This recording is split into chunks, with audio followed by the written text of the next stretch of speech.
Hey friends, welcome back to Redefining Her Game, the podcast for women who are done playing by everyone else's rules. I'm your host, Jen, and I'm really glad you're here today, because this one is deeply personal. Now, if you've been listening for our first couple episodes, you'll know this space is all about growth and truth-telling and becoming the women we're meant to be, not just the ones we're told to be. But sometimes that growth isn't planned. Sometimes it smacks you right in the face. Like when you're sitting in a car after dropping your daughter off at college, trying not to cry your eyes out. This past weekend, I helped move my second daughter into her college dorm. And wow, I didn't realize how unprepared I was for what would stir up in me. This launching kids season is fucking hard. And for that matter, launching anything that is new or different from what you're used to doing is really fucking hard. So how's that for a Monday morning conversation? So grab your coffee, take a walk, or just sit with me for a bit. We're going to talk about the shift, the silence, the grace, and the beautiful, complicated, powerful work of becoming you.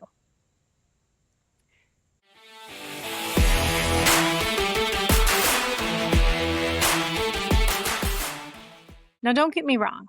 I'm thrilled for her. She's strong, smart, independent. She's about to have the time of her life. But underneath the joy is this ache. And the questions rushing in. Who am I now that this chapter is changing for me? What happens with me while they're out there building their lives? I saw it coming, but how did I not see it coming, right? You spend years, decades being the calendar keeper, the ride giver, the sideline cheerleader, the don't forget your science project reminder. And then all of a sudden, that job shifts. And here's the thing no one really talks about. You knew they'd grow up. You knew this day would come. But you didn't realize how much of you would be wrapped up in their becoming. So that's what we're talking about today. This episode is really for anyone who's felt that space open up. The one that used to be filled with kid chaos and now holds a quiet you're not quite sure how to fill. And this isn't just about parenting. This is about identity, about rediscovering what else is possible for us. Because redefining our game doesn't stop at 25 or 35 or even when we hit our empty nest years. It evolves just like we do. So you know the phrase people say all the time, enjoy it. It goes by so fast. So whether you're 22 and single, 35 with kids, or 46 and then becoming empty nesters, it's all true. And we've all heard it, in the grocery store lines, at birthday parties, when you graduated from high school or college, when you started your first big girl job, when your toddler's melting down in the preschool parking lot, and some well-meaning older woman reminds you, you'll miss this someday. And back then, you'd smile, you'd nod, you'd be like, okay, thanks. But inside, you're thinking, I can't wait to move out on my own. I will not miss my mom telling me what to do all of the time. I can't wait to start this dream job. I will not miss this tantrum. I will not miss stepping on Legos barefoot at 6 a.m. I will not miss the 14th practice of soccer this week or trying to convince someone to eat 3 damn bites of broccoli so they can have 1 Oreo. I will not miss staying up late at night to make sure they got home. I will not miss the arguments about curfew and homework and so on. It didn't feel fast. It felt constant. It felt full. It was loud. It was exhausting. And in that chaos, we found our rhythm, our identity through each phase, right? So whether you're single or you became a stay-at-home mom, a working mom, a single mom, a bonus mom, a foster mom, an auntie, or whatever you want to call it, it became who you were then. And they, in turn, were who you were, right? So then one day, it literally just shifts. But it doesn't feel like a slow unraveling. It feels like someone literally cut the damn rope all at once. For me, it was standing in the middle of a college dorm room watching my daughter arrange her bed sheets and fold her clothes. And she didn't need me to hang things. She was ready. And as I hugged her goodbye, I realized this wasn't just a new beginning for her, but it was mine too. But unlike her, I didn't pack for it. I didn't plan well for it. I didn't know where I was headed to next. So I got in my car, closed the door, and began the 5-hour drive home.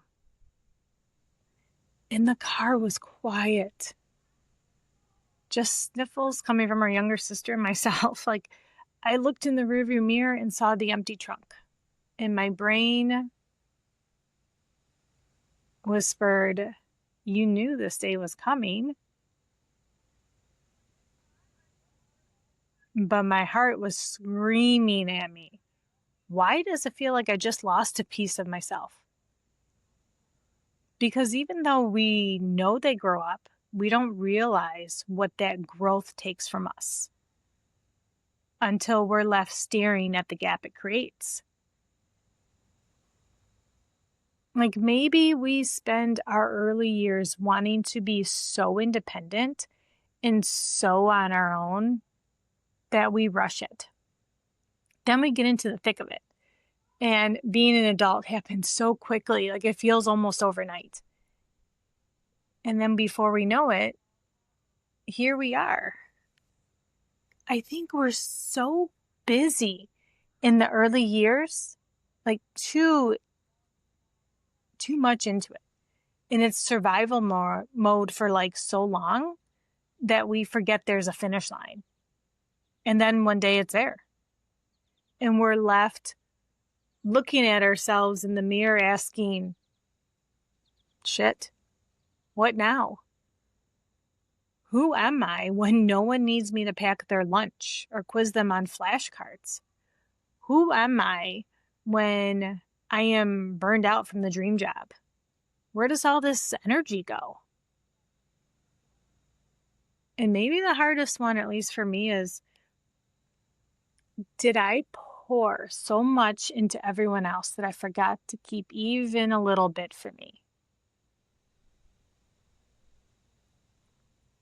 This is the grief that no one talks about.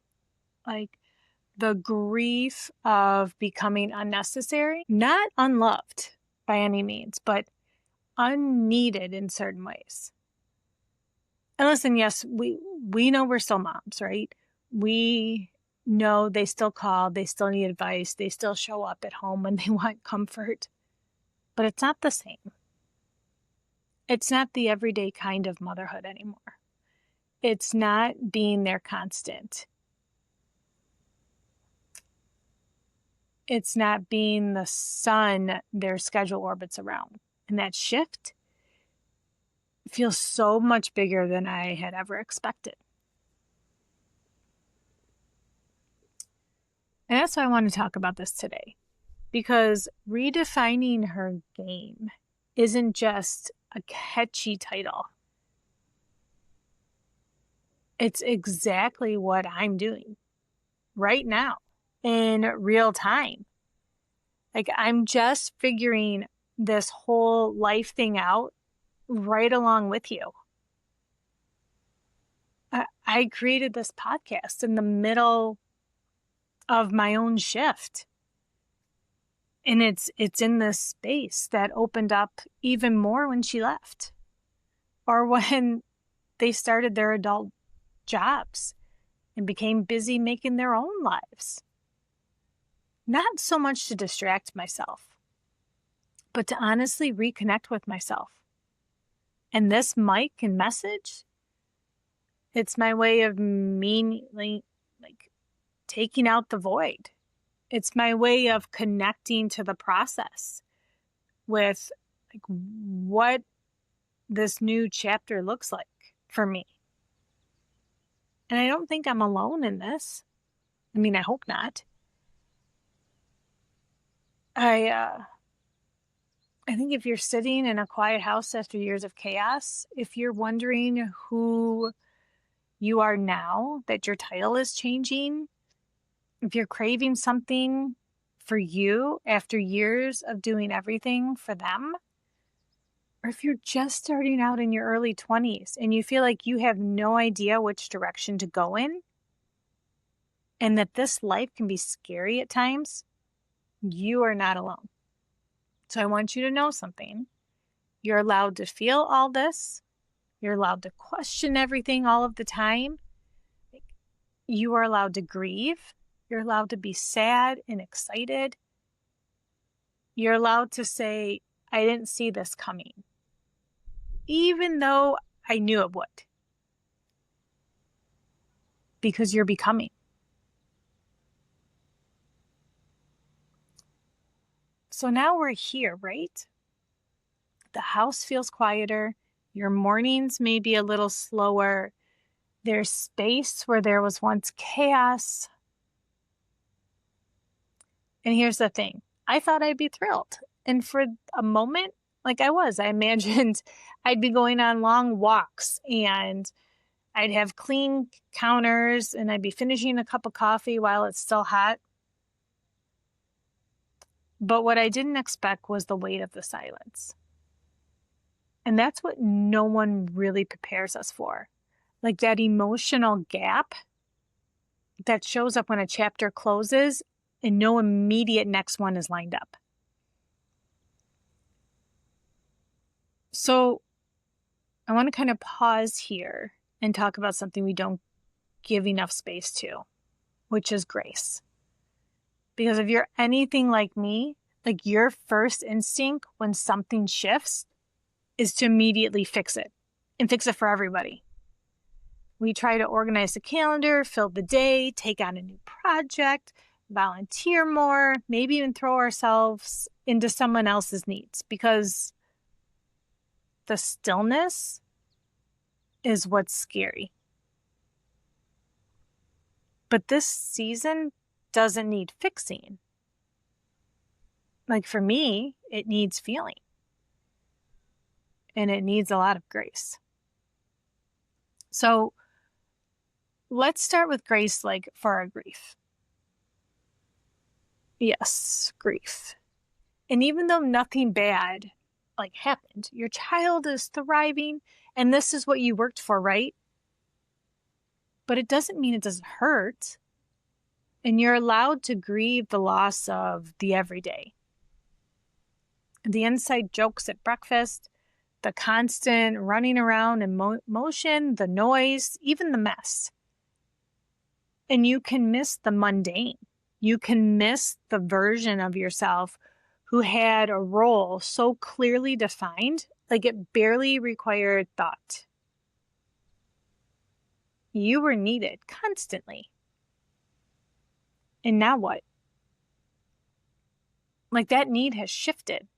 It's not gone, but it's way different. And that difference is what's jarring. So let's give ourselves permission to sit with it, to cry about it, to journal about it, to talk to a friend or your therapist about it. You're not being dramatic, you're just being human. And then next is grace for our guilt. Like, let's be honest. I mean, some of you feel relief. Maybe you feel free. And that inner voice pops up and says, how can I feel this way? Like, shouldn't I be sad? Or worse, like, did I not love them enough if I'm enjoying this time without them? Like, you offered them everything. You loved them unconditionally. And we can feel two things at the same time.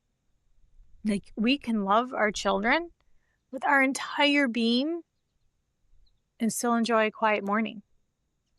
Like, we can ache for their presence,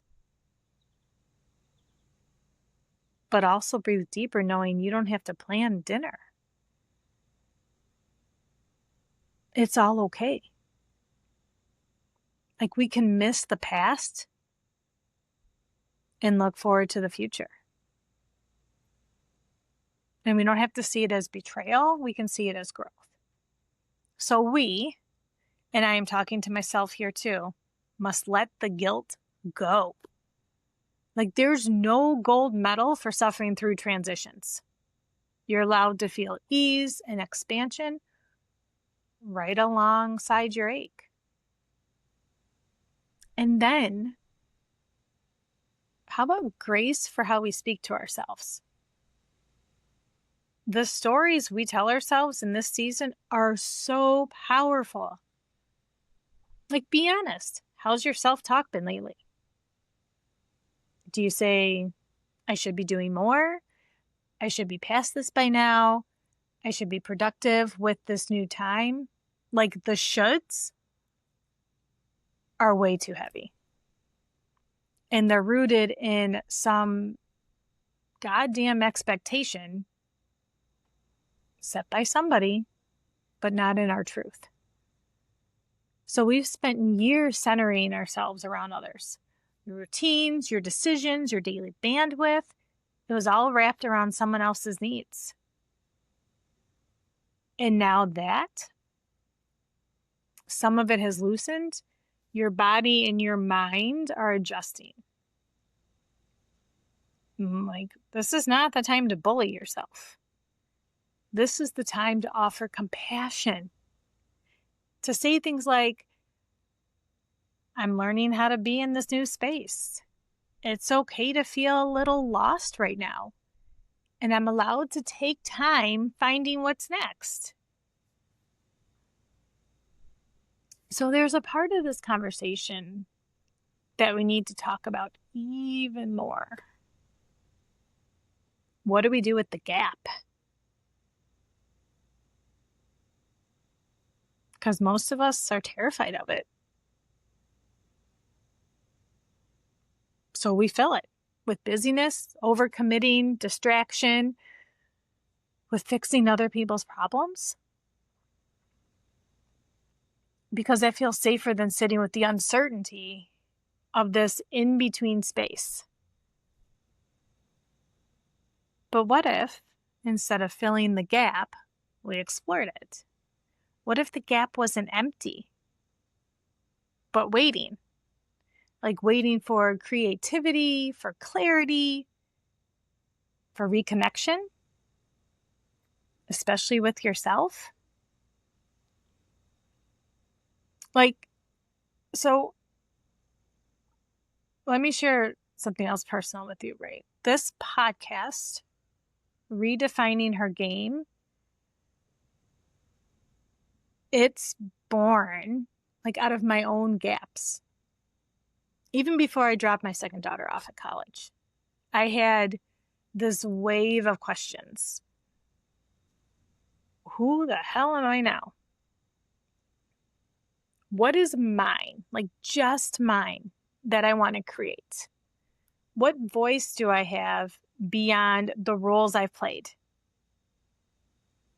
I didn't answer those questions overnight, but I gave myself grace in asking.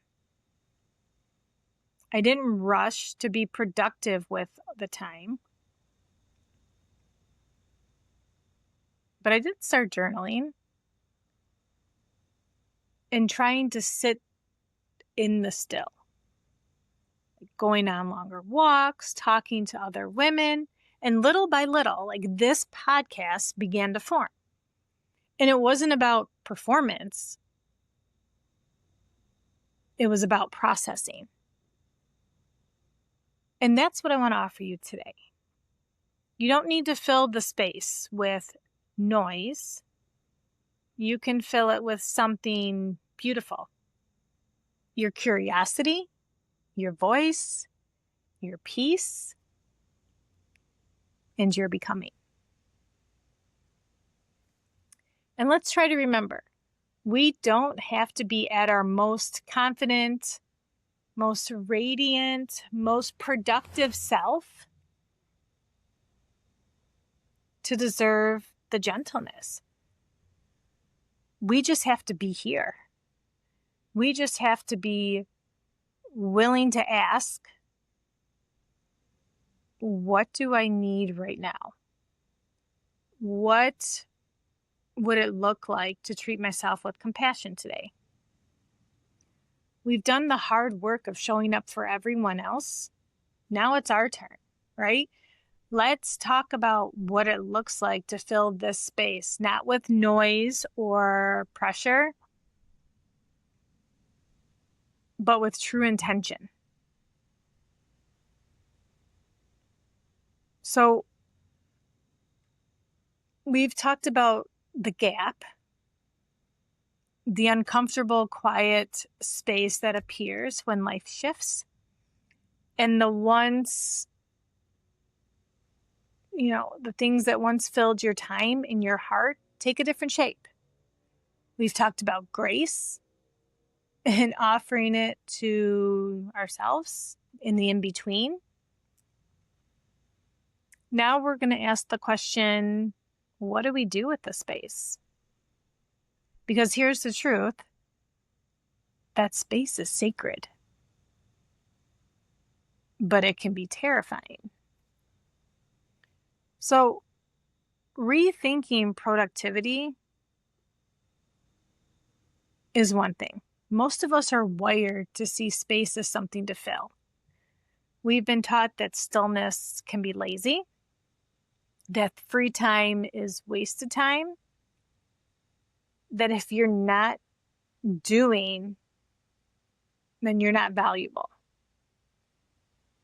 But what if we rewired that thinking, right? What if we said, this space is mine and I get to decide what lives here, not what should live here by everyone else's definitions, what actually deserves to. And there's a big difference. So for me, the first instinct was to go into literal overdrive. So great, she's off to college. I can finally get to all those projects I've been putting off. We can work on the garage. We can revamp our businesses and start a daily workout routine. Get focused back on being a morning person. And I tried. And I thought, I'm just going to put this whole project plan together. This is what I'm going to do. And then we got home and looked at all the schedules and the checklists, and I realized that's not going to satisfy me. That's just going to distract me. I was already trying to fill the silence, but not honoring the space. And that distinction is what made everything change for me.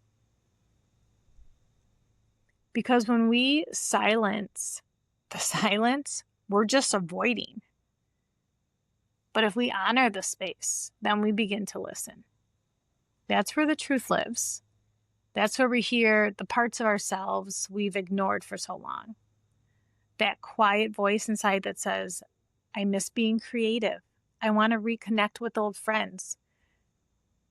I don't know who I am without a to-do list, right? So,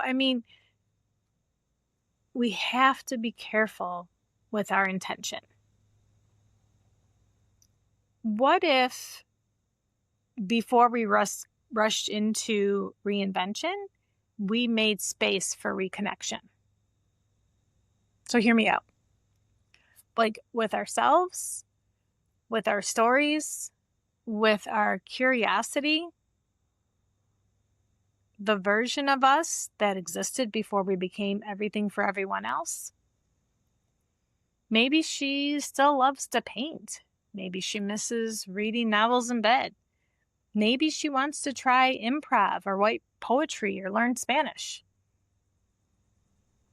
Maybe she's scared to speak up because for so long, we've trained ourselves to meet everyone else's needs first. But this is the part of the journey. Place your hand on your heart and say, I hear you. I see you. What do you want to do?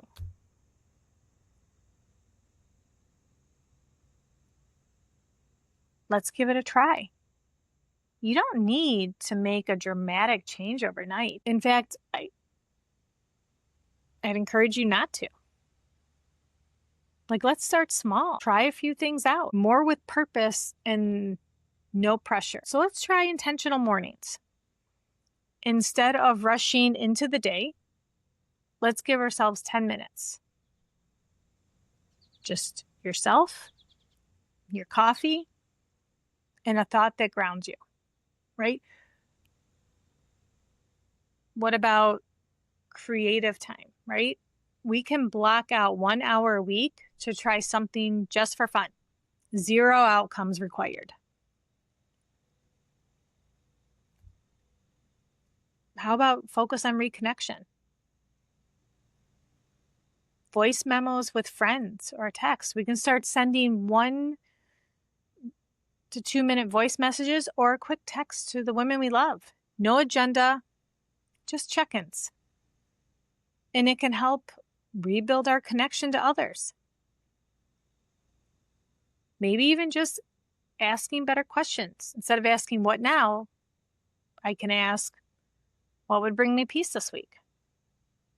These aren't going to be big Instagram worthy shifts, right? Nothing that's going to be something that we need to, post on. But they're beautiful. They can be consistent. And they can be yours and mine. And they can change the way we see this next chapter together. So, a challenge for you. Take 1 moment today, just 1, and ask yourself, what is something I used to love that I haven't made space for in years? Write it down, whisper it to yourself, text it to a friend, or message me. I want to hear it. Let's make our list so we can celebrate each other. And then ask, what is one tiny way I could begin to bring that into my life again? Not perfectly, not daily, just once. And we're going to let that be enough. Remember, this isn't the end. It's the beginning. This season we're entering, or maybe you're already deep into it, it's not a dead end. It's a doorway. One that leads back to you or helps define who you are. And you don't need to know exactly what's next to step forward. You just need to believe that you're worth discovering again. The space that was before your child once filled can now be shared with joy, with freedom, with parts of yourself you haven't met yet. You get to redefine this part of the game. Not because you lost your identity, but because it's evolving. And that's powerful. Now that we've acknowledged the ache, honored the grace, and begun imagining what this new space can hold, I want to leave you with something simple but powerful. Little rebellions. You see, we often think redefining our lives means burning it all down and making some wild, brave leap, although that may be fun. And sometimes that's what it does mean, but more often, it starts with tiny, consistent choices, rebellions against the version of life we were told we had to live. So a couple examples, right? How about saying no without explaining why? No is enough. Going to dinner alone and actually enjoying it.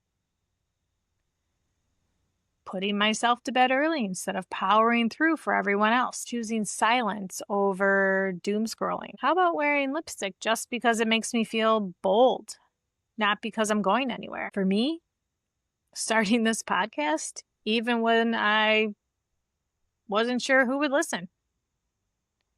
Each of these are super small things, right? One little step. But when done with intention, like they send a message to yourself that you matter, not later, not when you're useful again, right now. So here's what I want you to do this week.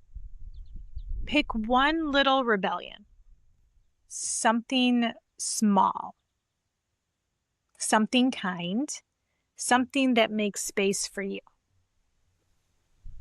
right? Maybe it's taking yourself on a walk and leaving your phone at home, buying fresh flowers just because, saying out loud, I don't know what's next, and that's okay. Texting a friend and asking for connections instead of pretending you're fine. Signing up for a class, a workshop, a journaling challenge, a dance lesson, anything, then do it. Don't overthink it. Don't make it about a goal. Make it about your aliveness. Because here's the thing. Big shifts don't come from one giant act of bravery. They come from choosing yourself over and over until it becomes second nature again. So if this episode spoke to you, I want to hear about it. DM me, tag me, email me, tell me. What's your little rebellion this week? What are you reclaiming? What are you letting go of? What are you finally saying yes to? And hey, we're not doing this alone. If you know a woman who's in this season too, send her this episode. Connect with her. Let her know she's not the only one figuring it out. That this shift doesn't mean something's wrong. It means something new is possible. Just remember, every Monday we drop a new episode. This is your space to be seen, heard, and reminded you're not being dramatic, you're not crazy, you're evolving. And every week, I leave you with this. Compliment a stranger. Spread joy like it's goddamn confetti because the world needs more connection. And it's going to start with us. So thanks for listening to Redefining Her Game. And I'm so damn proud of you. Until next time, keep rewriting the rules. And I'll see you next Monday.